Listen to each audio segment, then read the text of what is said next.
Welcome to the Slop Temple. We pray this video helps. In this video, I will explain how to play Plants vs. Zombies on Nintendo Switch. This version is a third-person shooter, offering a fresh take on the classic conflict. You'll select from a diverse roster of 20 characters, each with unique abilities, across both the plant and zombie teams. The goal is to engage in various game modes, working with your team to complete objectives and vanquish opponents in the lively world of Neighborville. Understanding the core gameplay involves mastering your chosen character.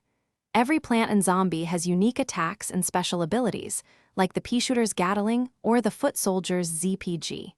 As you play, you can unlock upgrades and perks to customize and strengthen your character. Teamwork is crucial. Coordinate with your allies to capture objectives, defeat enemy players, and secure victory across the diverse maps. The Nintendo Switch offers flexible control options. You can use your Joy-Cons or a Pro controller for all character movement, shooting, and ability activation. For enhanced precision, motion controls are fully supported for aiming, and you can adjust their sensitivity to your preference.